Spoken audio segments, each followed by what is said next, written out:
মেয়ের আশায় একের পর এক সন্তান নিতে থাকে জিয়ং। মেয়ে তো হয়ই না, বরং তার পরিবার পরিণত হয় একটি ছোটখাটো ফুটবল টিমে। তবে তার জীবনে ঝামেলা হয়ে আসে তার ওই এলাকার এক কুকুর, যে এলাকার বাকি সব কুকুরকে প্রেগনেন্ট করে বেড়াতো। আর তার যন্ত্রণায় অতিষ্ঠ ছিল পুরো গ্রামবাসী। এখন এই কুকুরের জিয়ং এর জীবনে কি কি ঝামেলা পাকায় সেটাই দেখবো আজকের এই funny Korean series the pork কাটলেসে। শুরুতেই আমরা একটা কুকুরকে দেখি, আর এই কুকুরটির নাম হলো বায়াগো। সে যেখানে থাকে সেখানের আশেপাশের প্রতিবেশীর যত মেয়ে কুকুর আছে সবার সাথে সম্পর্ক করে বেড়ায় এবং তাদের সবাইকে প্রেগনেন্ট করে দেয়। বোঝাই যাচ্ছে এই কুকুরের চরিত্রে সমস্যা রয়েছে। তো বায়াগো সারাক্ষণই সব জায়গায় মেয়ে কুকুরের সন্ধানে ঘুরতে থাকে। ওর এছাড়া আর কোনোই কাজ নেই। আর তার এই নেচারের জন্য সেই পুরো গ্রামের সবাই তো অনেক বেশি ফ্রাস্ট্রেটেড। তারা কোনোভাবে বায়াগোর হাত থেকে তাদের কুকুরকে আটকাতেই পারছিল না। তো তখনই একদিন দেখা যায় বায়াগো ঘুরতে ঘুরতে একটি বিদেশি মেয়ে কুকুরের প্রেমে পড়ে যায়, যার নাম হলো শেরন। তো সে শেরনকে দেখে কাছে আসতে গেলে সেখানে চলে আসে তার মালিক, অর্থাৎ শেরনের মালিক। সে এসে তাকে বাঁচিয়ে নেয় আর বায়াগোকে খেতে দিয়ে সেখান থেকে চলে যায়। আর এরপরে বায়াগো সেখানেই থেকে যায়। এরপরে শেরনের মালিক গ্রামের হেড জিয়ং এর কাছে চলে আসে বায়াগোর ব্যাপারে নালিশ করতে। আর জিয়ং তো তখনই চলে যায় ওই বায়াগোর বাসায়। বায়াগোর মালিক হলো একজন বৃদ্ধ মহিলা, তার নাম হলো চুন। তো চুনের কাছে গিয়ে যখন জিয়ং বলে যে সে যেন তার কুকুর অর্থাৎ ওই বায়াগোকে একটু বেঁধে রাখে, কারণ প্রতিবেশী তাদের বিদেশি কুকুরের উপর বায়াগো নজর থাকার কথা জানিয়েছে। এই কথা শুনে চুন তো অনেক বেশি বিরক্ত হয়। আসলে বায়াগোকে নিয়ে কেউ কিছু বললে তোর একেবারে সহ্য হয় না। এর জন্য সে খুবই বিরক্ত হয়ে জিয়ংকে বলে যে সে দেখে নেবে কি করা যায়, সে যেন এখান থেকে যায়। তো জিয়ং চলে আসলেই চুন বায়াগোর কাছে যায় আর তাকে বলে যে সে যেন এই শেরনের কাছে না যায়, তার জন্য তো গ্রামের সকল কুকুরই পাগল। এটা বলে সে তাকে আদর করে আর তাকে আরো খেতে দেয়। যাক, পরদিন সকালেই আমাদেরকে জিয়ং এর ফ্যামিলিকে দেখানো হয়। তার হলো 3টা ছেলে। তো এই 3টা ছেলেই দেখা যায় সকালে উঠেই বাসায় অনেক বেশি হট্টগোল করতে থাকে। তার মধ্যে জিয়ং এর কাছে আবারও আরেকজনের থেকে বায়াগোকে নিয়ে কমপ্লেন আসে। জিয়ং তখন বায়াগোর ব্যাপারে তার ওয়াইফ লিমকে জানায়। লিম তখন তাকে বলে যে সে যেন বায়াগোকে বেঁধে রাখতে বলে, তাহলেই তো সব সমস্যার সমাধান হয়ে যায়। জিয়াং তখন বলে ঠিক আছে, এখন এটাই করবে। এরপরেই তারা চলে যায় বাজারে। তখনই সেখানে একজন পরিচিত দোকানদার মহিলা জিয়াংকে বলে যে তার তো 3টা ছেলে হলো, এখন একটা মেয়ে নেওয়া দরকার, আর তার বয়সও তো কম হলো না। লিম তো এটা শুনে লজ্জা পেয়ে যায়। এরপরই পাশের দোকানদার জিয়াং এর কাছে কমপ্লেন করে যে তার দোকানের চাইনিজ ইয়াম কেউ কিনছে না। এই বিষয়টা যেন জিয়াং একটু দেখে।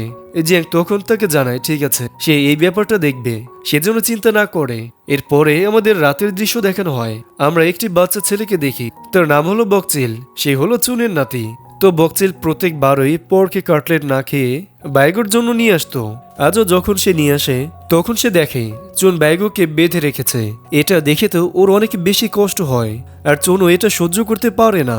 কিন্তু তার কাছেই তো কিছু করার ছিল না, কারণ তার প্রতিবেশীরা বায়াগোর নামে শুধু নালিশই করে। তো পরের দিন সকালেই দেখা যায় বায়াগো আবারও একটা কাণ্ড ঘটিয়ে ফেলেছে। সে এক প্রতিবেশীর বাড়িতে গিয়ে তার কুকুরের সাথে সম্পর্ক করতে গিয়েছে।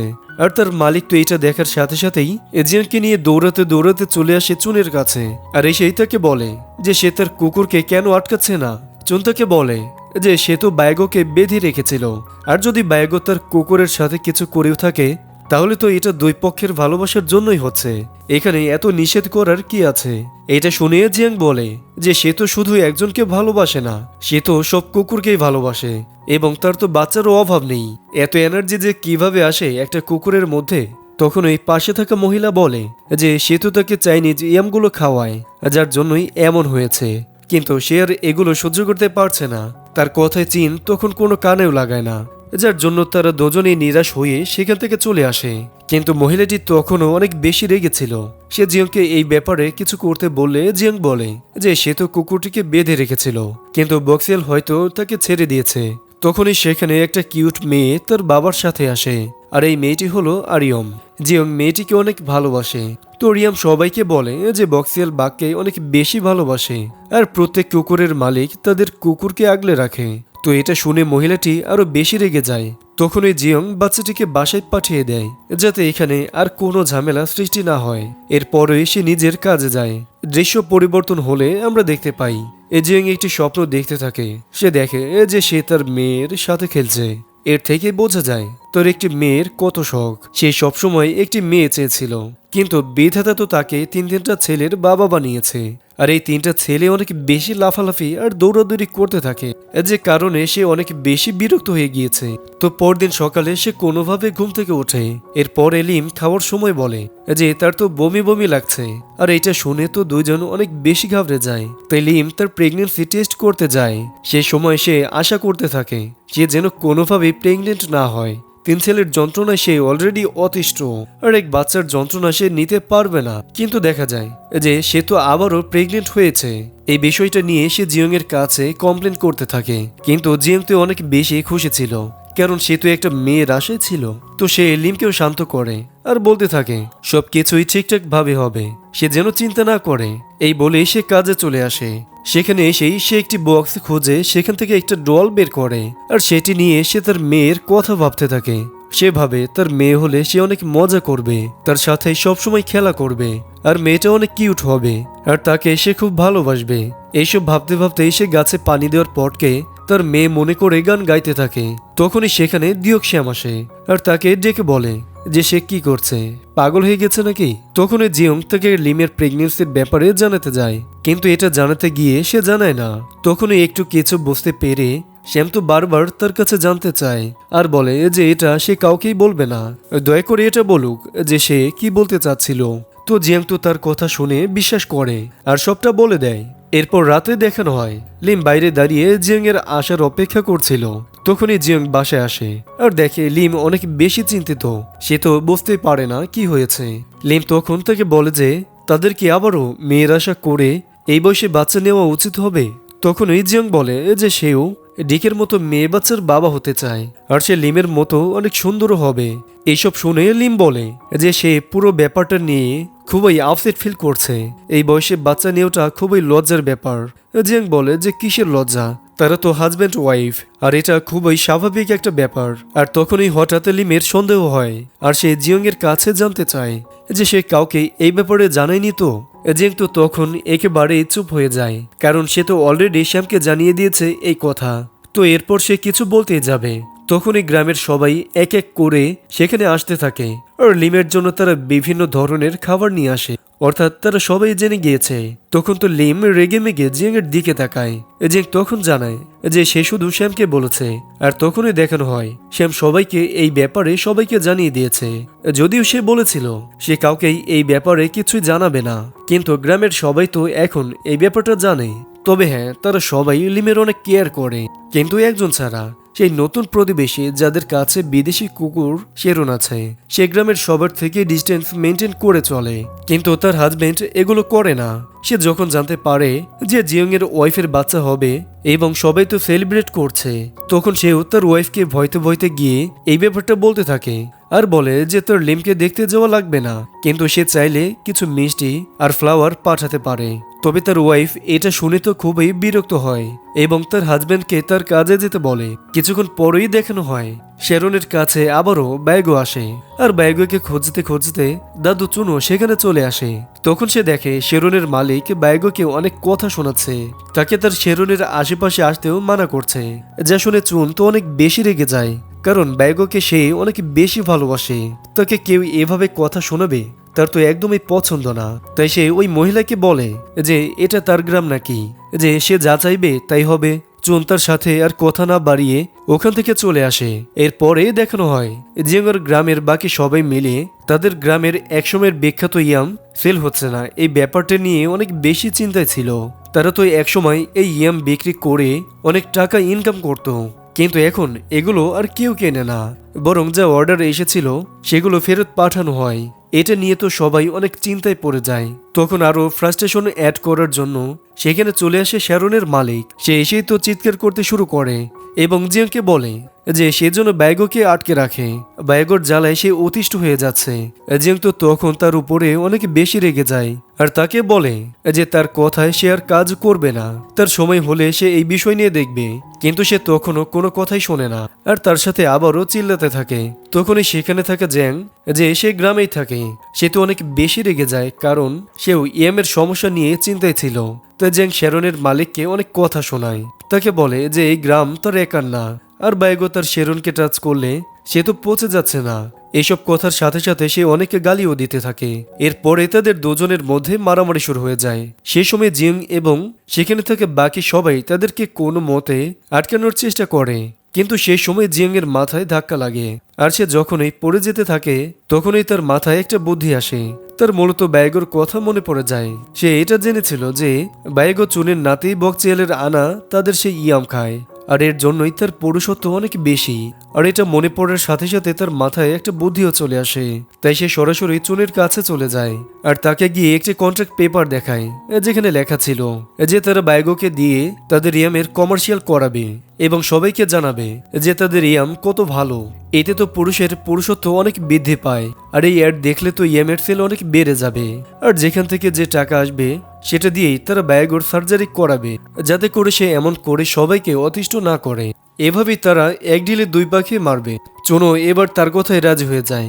এরপরই দেখানো হয় লিম আল্ট্রাসোনোগ্রাম করাতে যায় এবং সে তো অনেক ভয়তে থাকে যে এবারও আবার তার ছেলে না হয়। এদিকে জিয়ং তো তার থেকেও বেশি চিন্তা করছিল। তখন ডাক্তার লিমকে জানায় যে তার ছেলে হবে, এবং একটা না বরং দুটো। এটা শুনে তো লিম চিৎকার করে ওঠে, আর যখন জিএম সেটা জানতে পারে তারও তো অনেক বেশি খারাপ লাগে, এবং কিভাবে তারা এই 5টা ছেলেকে মানুষ করবে সেটা নিয়েই ভাবতে থাকে।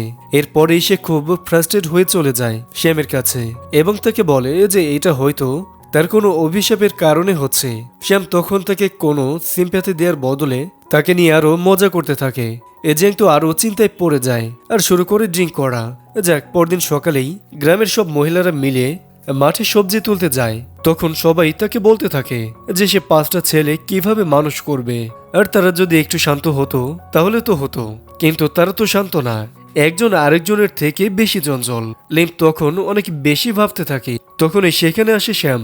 সে এসেই বলে যে তাদের বাইগোর সার্জারি না করিয়ে জিয়ংয়ের সার্জারি করানোর কথাই ভাবা উচিত, যাতে করে সে আর বাবা না হতে পারে। লিন তো তখন এটা নিয়েই ভাবে, আর তার জিয়াং এর উপর অনেক বেশি রাগ হয়। এই জন্য সে জিয়ং এর কাছে গিয়ে এই ব্যাপারে বলতে থাকে যে তার জন্য সে প্রেগনেন্ট হচ্ছে বারবার। এইসব তার আর ভালো লাগছে না, তাই সেজন্য তার সার্জারি করিয়ে নেয়, না হলে সে এইখান থেকে চলে যাবে আর কখনোই এখানে আসবে না। কিন্তু জিয়ং তার কথা শুনে রাজি না হলে লিম সেখান থেকে চলে যায় জেং এর বাসায়। জেং এর বাসায় বাকি সবাই আসলে সে সবার সামনে কাঁদতে থাকে এবং বলে যে তার তো জীবন শেষ হয়ে যাচ্ছে, সে আর বাঁচতে পারছে না, জেংকে সার্জারি করাতেই হবে। কিন্তু সে তো মানছেই না। এগুলো নিয়ে কথা বলতে বলতে সেখানে চলে আসে শ্যারনের মালিক অর্থাৎ নোনা। সে এসে জেং এবং বাকি সবার কাছে ক্ষমা চায় আর বলে সে আসলে কখনো মা হতে পারবে না, এর জন্য সে সবসময় কষ্টে থাকতো।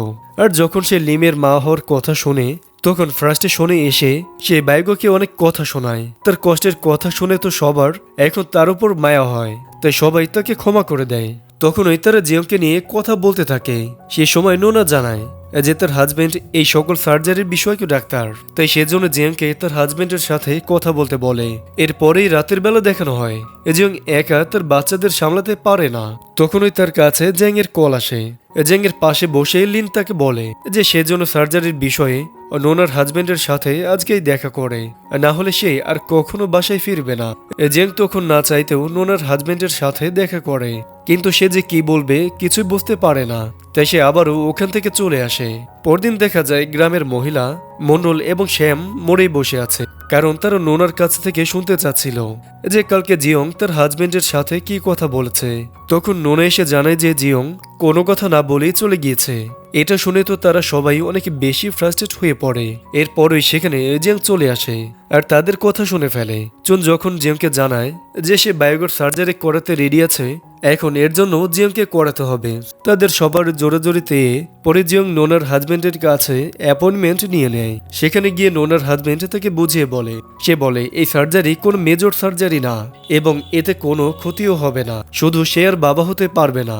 জিয়ং তখন অলমোস্ট তার কথায় রাজি হয়ে সার্জারির জন্য সাইন করতে যাবে, কিন্তু তখনই সে আবার ভয় পেয়ে বলতে থাকে যে তার ভাবতে আরো কিছু সময় লাগবে। এরপরই রাতে জিয়ং এর কাছে তার একটা ছেলে ঘুমাতে আসে। সে এসে তার কাছে শুয়ে পড়লে জিয়ং তাকে বলতে থাকে যে তার মায়ের জন্য তার কত কষ্ট হয়। সে তাদেরকে জন্ম দিতে অনেক কষ্ট করেছে, কিন্তু সে যেটা করতে চাচ্ছে সেটা করলে তার কাছে নিজেকে অসম্পূর্ণ মনে হবে। তাই সে বুঝতে পারছে না তার কি করা উচিত। এগুলো বলতে বলতে সে দেখে তার ছেলে তো ঘুমিয়ে পড়েছে। তখনই তার কাছে ডিকশ্যামের কল আসে এবং সে তাকে ড্রিঙ্ক করার জন্য ডাকে। সেখানে তাদের সাথে নোনার হাজবেন্ডও ছিল। তো তার কাছে জিয়ং আবারও এই সার্জারি নিয়ে জানতে চায়। সে আর শ্যাম দুজন মিলেই তাকে বোঝায় যে এই সার্জারি তো একদমই ইজি এবং মাত্র 15 মিনিট সময় লাগে। আর এরপরেই নোনার হাজবেন্ডে জানায় যে সে তার সার্জারি অনেক আগেই করিয়েছে, কারণ ওর ওয়াইফ নোনা অনেক বেশি রাগী। সে তাকে বলেছিল যে সে চিটিং জানতে পারবে, কিন্তু সৎ ছেলে মেয়ে সহ্য করতে পারবে না, এজন্য তাকে না চাইতেও এটা করতে হয়। এই বলে সে কাঁদতে থাকে, কারণ সে যদি কোনোভাবে চিটিং করত আর সেখানে তার কোনো বাচ্চা হয়ে যেত তখন তো তুলকালাম বেঁধে যেত। তাই এই সবকিছু এড়াতে সে অপারেশন করতে বাধ্য হয়। আর এর থেকে বোঝা যায় যে নোনা তার নিজের কারণে বাচ্চা না হওয়ার কথাটা মিথ্যা বলেছিল। তো এরপর থেকে সাহস পেয়ে ডিকেমো বলে যে আরিয়াম হওয়ার পর সেও সার্জারি করায়, কারণ তার আর বাচ্চার কোনো দরকার ছিল না। তাদের কথা শুনে জিয়ং এবার ভরসা পায় আর সার্জারি করাতে রাজি হয়ে যায়। এরপর সে সেই রাতে লিমের সাথে দেখা করে এবং তাকে সেই সার্জারির এগ্রিমেন্টের পেপারটাও দেখায়, যেখানে সে সাইন করেছে। দেখে লিম তো অনেক বেশি খুশি হয় এবং তার সাথে আবারও বাসায় চলে আসে। পরদিন ওই দাদি চুনকে দেখানো হয়। সে বক্সওয়ালকে পরকে কাটলেট খাওয়ানোর কথা বলে তাকে চেক আপের জন্য নিয়ে যায়, যেখানে বিশেষ করে ছেলেদের চেক আপ করা হয়। সে জানতো না যে তার ছোটখাটো একটা সার্জারি হবে। এদিকে জিএমেরও আজকে সার্জারি হওয়ার কথা। এর জন্য তো গ্রামের সবাই তাকে স্বাগতম জানায়, যেন সে কোনো মহৎ কাজ করতে যাচ্ছে। আর তাদের এই আচরণ দেখে জিয়ং তো অনেক বেশি এম্বারেস ফিল করতে থাকে আর অনেক লজ্জাও পায়। তো এরপরেই সে হাসপাতালে যায়। সেখানে গিয়ে সে প্রচুর ভয় পেতে থাকে এবং পালিয়ে যাওয়ার কথাও ভাবে, কিন্তু তাকে তো এটা করতেই হবে। তো সার্জারি রুমে গিয়েও তার অনেক চিন্তা হয় যে সে এটা নিজের সাথে ঠিক করছে কিনা, কিন্তু কোনোভাবে সে নিজেকে বোঝায় এবং সার্জারিটা করিয়ে নেয়। এরপরেই তার পরকে কাটলেট খাওয়ানোর জন্য একটি রেস্টুরেন্টে যায়। আর ওই একই রেস্টুরেন্টে আসে বকচিয়াল তার দাদির সাথে। সে তো অনেক বেশি কাঁদতে থাকে, কারণ তাকে ধোকা দিয়ে এখানে আনা হয়েছে। আর জিয়ংও তো অনেক কষ্ট পাচ্ছিল, যার জন্য তারা দুজনেই পরকে কাটলেট খেতে চায় না। তো এরপরই বাসায় আসার সময় দুজনের গাড়িতে ওঠানামা হওয়ায় অনেক কষ্ট হয়। তাই তারা দুজনেই গাড়ি থেকে নেমে যায় আর নিজেদের কষ্ট নিয়ে বাসায় আস্তে আস্তে করে হেঁটে আসতে থাকে। এরপরই দেখানো হয় সবাই মিলে জিয়ং এর বক্সেলের সার্জারি সেলিব্রেট করছিল। সেখানে সবাই তাদের জন্য অনেক মজার মজার রান্না করেও আনে। এরপরে গ্রামের সবাই আসলে একসাথে মিলে বেশ মজা করে সময় কাটায়। এর থেকে বোঝা যায় যে এই গ্রামে কারো প্রাইভেসি নেই, সবাই সবার ব্যাপারে সব জানে এবং মিলেমিশে থাকে। তো জিয়ং এর খাওয়া দাওয়া হয়। তখন তো সব বড়রা ড্রিঙ্ক করলেও জিয়ংকে নোনার হাজবেন্ড আজকে ড্রিঙ্ক করতে মানা করে, কারণ তার সার্জারি হয়েছে। তো এরপরে জিয়ং বক্সিয়ালকে নিয়ে বাইরে আসে আর বলে সে বক্সিয়ালকে বাসায় পৌঁছে দিয়ে নিজে বাসায় চলে যাবে। তারা যেন সবাই এখানে এনজয় করে। তো জিয়ং বক্সিয়ালকে বাসায় নিয়ে আসে এবং তাকে সাবধানে থাকতে বলে। এরপরে বলে যে বায়োগোর অপারেশন কবে হবে। বক্সিয়াল জানায় যে অপারেশন কালকে হবে এবং কালকে কমার্শিয়ালের লোকেরাও আসবে। বক্সিয়াল বাসায় গেলে জিয়ং বায়োগোর সাথে কথা বলতে থাকে এবং তার সাথে নিজের কষ্ট শেয়ার করে, কারণ বায়োগোর সাথেও কালকে তাই হবে যা তার সাথে আজকে হয়েছে।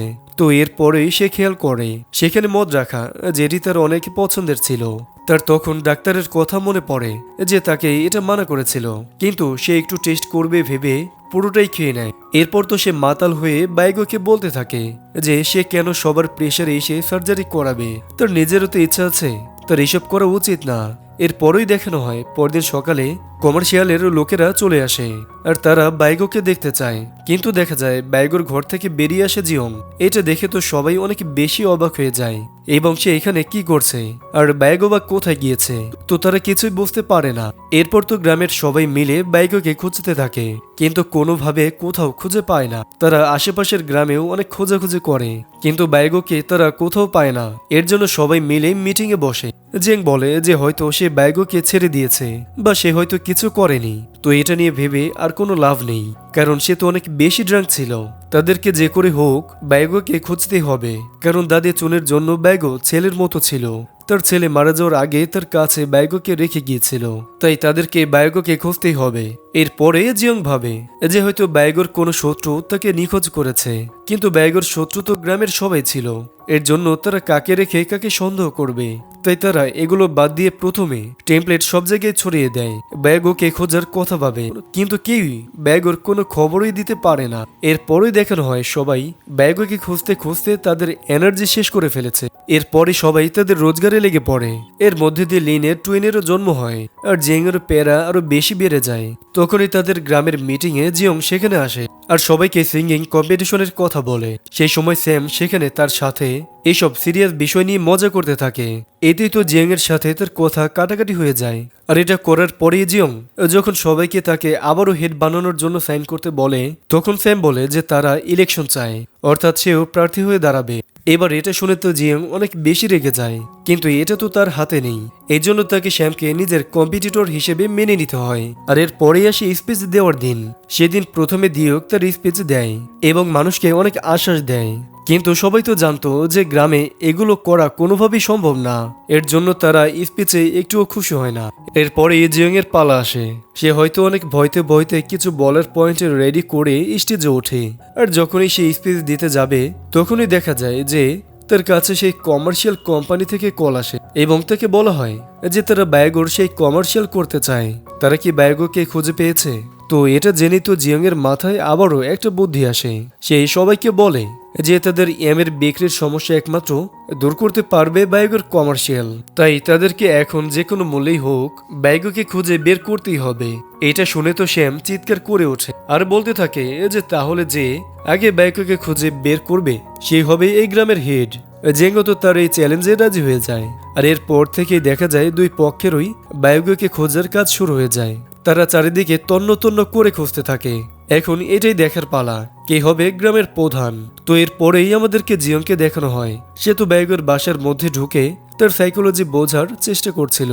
সে বোঝার চেষ্টা করে যে বায়োগো আসলে কখন কি ভেবে কোন দিকে যেতে পারে। তখনই সেখানে একই কাজ করতে থাকে শ্যাম। সেও বায়োগোর ফিঙ্গারপ্রিন্ট খোঁজার জন্য সেখানে চলে আসে, কিন্তু কুকুরের কি আর ফিঙ্গারপ্রিন্ট হয়?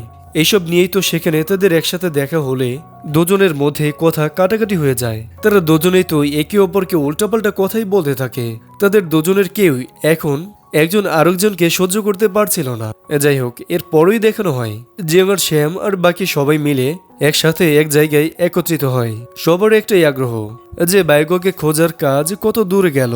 তখন তারা দুজনে জানে যে তারা কোনো কুলোই এখন পর্যন্ত পায়নি। তখনই সেখানে দৌড়াতে দৌড়াতে জ্যাং আসে আর সবাইকে বলে যে তার কুকুরের বাচ্চা হয়েছে, অর্থাৎ নিশ্চয়ই বায়োগো আশেপাশে আছে, কারণ বায়োগো ছাড়া তো এই কাজ আর অন্য কেউ করতে পারে না। সেই তার কুকুরকে প্রেগনেন্ট বানিয়ে দিয়েছে। এটা জেনে তো জিয়ং আর দিয়ক দুজনেই বলে ওঠে যে বায়োগোকে কোনো কিছু লোভ দেখিয়ে তাদের কাছে আনতে হবে। আর সেই জিনিসটি হলো পর্ক কাটলেট, যা সে অনেক বেশি পছন্দ করে। এটা শুনেই তো দুজন দৌড় দিয়ে পর্ক কাটলেট খোঁজার জন্য বেরিয়ে পড়ে, কিন্তু তারা আশেপাশের সব দোকানে খুঁজতে থাকে, তবে কোথাও পর্ক কাটলেট খুঁজে পায় না। এতে তো তারা বেশ চিন্তিত হয়ে যায়। তো এর পরেই তারা এই পর্ক কাটলেট খুঁজতে সোজা শহরে চলে যায়। আর সেখানে গিয়ে একটা শপে তারা দুজনেই একসময় পর্ক কাটলেট পেয়ে যায়। আর তাড়াতাড়ি করে বাসায় এসে খুব সুন্দর করে মেরিনেট করে এবং যত মজার করে পারা যায় তত মজার করে রান্না করে। কিন্তু তারা এত বেশি কাটলেট বানিয়ে ফেলেছে যে গ্রামের বাকি সবাই তো সেই কাটলেটের গন্ধে বিরক্ত হয়ে যায়। তারা তাদের এত কম্পিটিশন দেখে কোনোভাবে এগুলো থামানোর কথা ভাবে, কারণ এগুলো আর নেওয়া যাচ্ছে না। তো সবার আগে এই চিন্তা আসে নোনার মাথায়।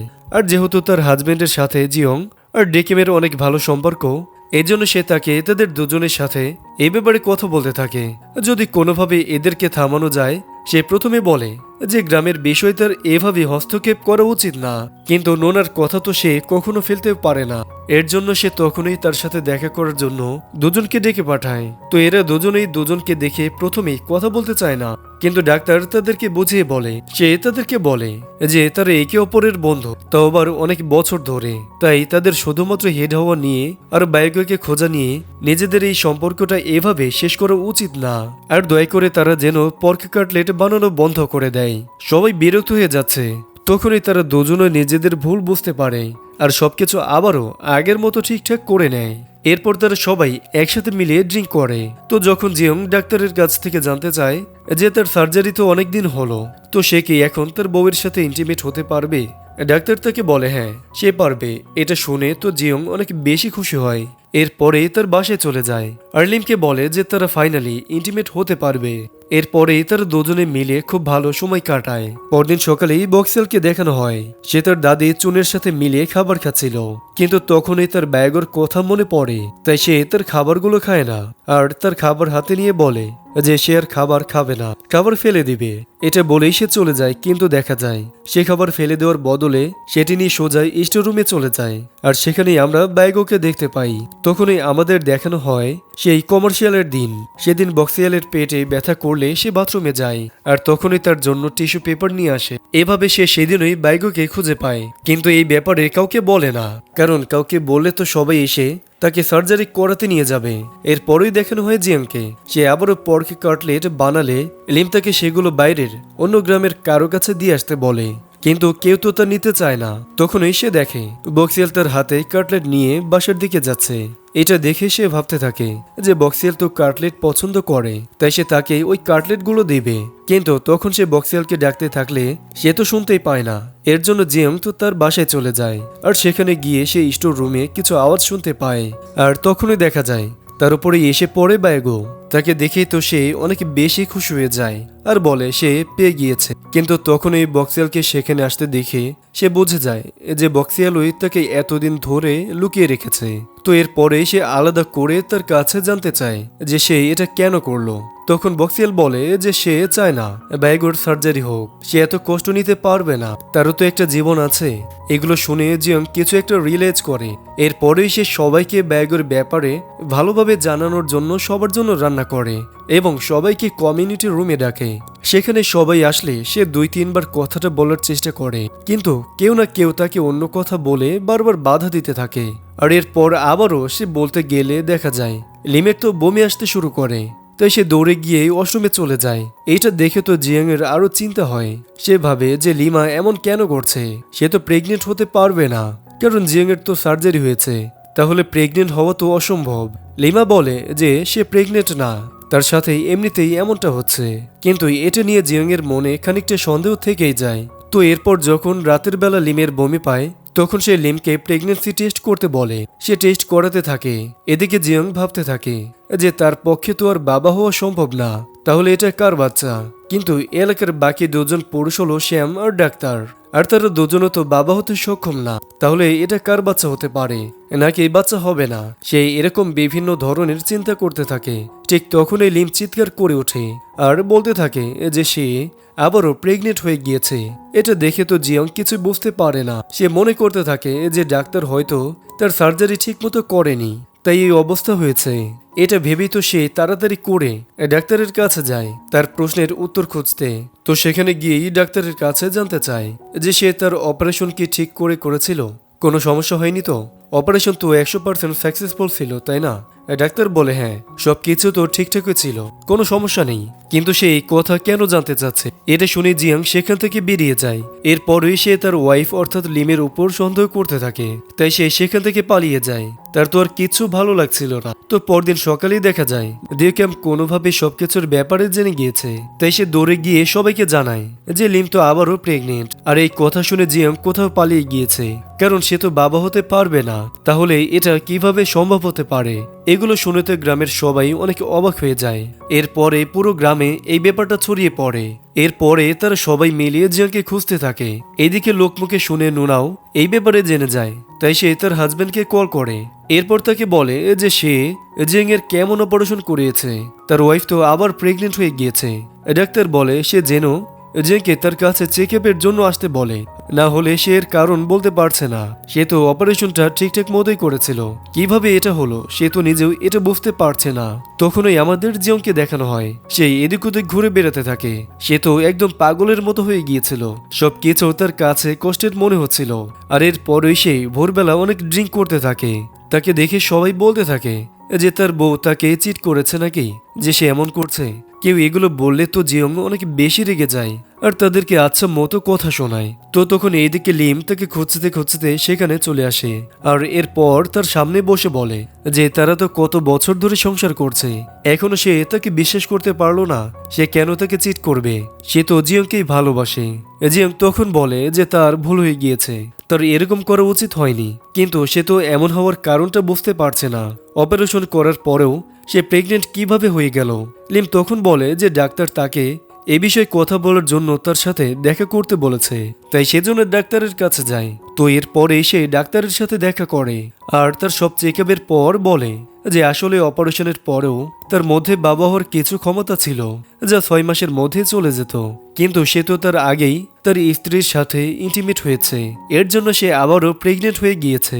কিন্তু ওনার হাজবেন্ডও হয়তো এই ব্যাপারটা তখনও বুঝতে পারেনি, তাই সে তার ওয়াইফের সাথে ইন্টিমেট হওয়ার পারমিশন দিয়ে দিয়েছিল।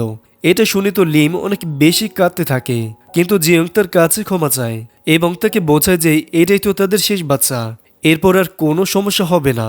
তো যাই হোক, গ্রামে ফিরে এসে তারা গ্রামের সবাইকে সবকিছু জানায়, কারণ তাদের না জানালেও তারা তো জেনেই যাবে, তাই তারা তাদের জন্য খুশি হয়। কিন্তু কি আর বলবে, কিছু বুঝতে পারে না, কারণ পরপর এত বাচ্চা, তো তারা কথা বলতে থাকে। তখন এই পাশ থেকে বক্সিয়াল তার সাথে করে ব্যাগর জন্য পর্কি কাটলেট নিয়ে যেতে থাকে, কিন্তু তাকে দেখে তার দাদু চিন তার কাছে আসে আর সে কাটলেটের প্যাকেটও লুকিয়ে ফেলে। দাদি তখন তার সাথে থাকতে বললে বক্সিয়াল বলে যে তার পেটে ব্যথা করছে। এটা বলে বাহানা করে সে বাসায় চলে যায়। এরপরেই বাইক ওকে খেতে দেয়, কিন্তু তখন সে বলতে থাকে যে সে তার দাদু চুনের সাথে আর মিথ্যা বলতে পারবে না। এদিকে জিয়ংকে দেখানো হয় সে তার ছেলেদের ডেকে ভালোভাবে রান্না করে, জানায় যে তাদের মা আবারও প্রেগনেন্ট। এইটা শুনে তো ছেলেগুলো খুবই ফ্রাস্ট্রেটেড হয়ে যায়। তারা বলে যে এত বাচ্চা দিয়ে তারা কি করবে। তখন জিয়ং তাদেরকে কোনোভাবে লোভ দেখায় আর বলে যে তাদেরকে তাদের ছোট টুইন 2 ভাইয়ের খেয়াল রাখতে হবে এবং ভালোভাবে চলতে হবে। তো বাচ্চাগুলো তখন রাজি হয়ে যায়। পরদিন ওই দাদু চুনকে দেখানো হয় সে তার চুল কালার করে। এরপরে সে বকচিয়ালকে বলে যে বেঁচে যাও হেয়ার ড্রাই ফেলে দিতে, কিন্তু হেয়ার ড্রাই দেখে বকচিয়ালের মাথায় একটা বুদ্ধি আসে। এরপরেই দেখানো হয় দাদি চুন শহরে যাচ্ছে। তখনই সে বকচিয়ালকে ডিক্সামের সাথে যেতে বলে, কারণ সে আজ তার স্কুলের দিকে যাবে, তাহলে তাকে বাসার জন্য অপেক্ষাও করতে হবে না। এটা বলেই সে চলে যায়।